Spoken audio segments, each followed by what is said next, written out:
তুমি আসো, তোমাদের ওইখানে একটা টিম আছে, আমি জানি যদি কাছে আসো ওইখানে তোমার খুব ভালো লাগবে। তুমি যদি ওই টিমে যদি কোনো দল না পাও, আমি তোমার একটা টিমে খেলাম, তুমি আসো। কথা বলছিলাম। আচ্ছা যাই হোক, তুমি কালকে আসার কথা ছিল, আসো ভাই। তাদের সাথে একজনকে আমার মিট করছিল,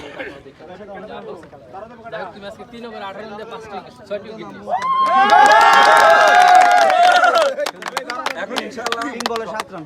3 বলে 7 রান, একটা 6 আর 2টা 2 run. Man of the match. আজকের এই বেস্ট 11-এর বিপক্ষে রাহেল 6 উইকেট নিয়ে 7 রান, উইকেটে 7 বলার ব্যাটাতে 7 রান, উইকেটে 6 উইকেট নিয়ে ম্যান অফ দ্য ম্যাচ পুরস্কৃত হয়।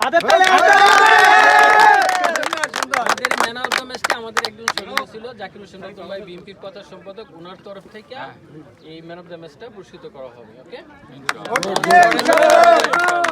আমাদের কমিটিরই বড় ভাই বন্ধুরা ইনশাআল্লাহ ইনশাআল্লাহ হে আশা মোবাইলটা কর দিলো এটা তো জার্সি গুলো ঠিক আছে, সুন্দর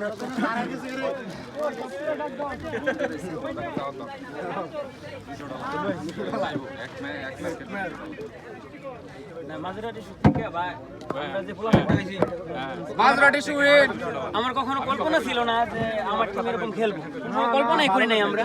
তারপর আমাদের মানে যে আগ্রহ দেখছি, আমি অনেকটা সন্তুষ্ট তোমাদের মাঝে। নতুন করে দেবো আরে না, খালি তো খেলা দেখি মোর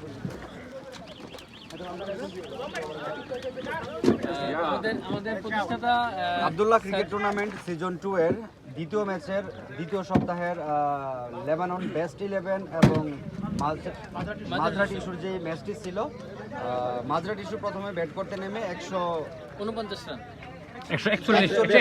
41 রান টার্গেট দিয়ে ফিল্ডিংয়ে মাঝরাট ইস্যু লেবানন বেস্ট 11কে 107 রানে অল উইকেট নিয়ে নেয়। তার মাঝে আমাদের মাঝরাট ইস্যু দলের রাহেল 3 বল খেলে 7 রান সংগ্রহ করে, সেই সাথে 18 রান দিয়ে 6টি উইকেট মূল্যবান। আজকের খেলার ম্যান অফ দ্য ম্যাচ এমনকি টুর্নামেন্টের সবচেয়ে কনিষ্ঠ, মানে সবচেয়ে কম বয়সী ছেলে। ক্রিকেট টুর্নামেন্টের পক্ষ থেকে অবশ্যই শুভকামনা থাকবে রাহেলের জন্য। সেই সাথে আব্দুল্লাহ ক্রিকেট টুর্নামেন্টের আজকের ম্যান অফ দ্য ম্যাচ আমাদের সম্মানিত সাইদুল ভাই, প্রতিষ্ঠাতা সদস্য এবং সহসভাপতি, পড়িয়ে দেবেন রাহুলকে।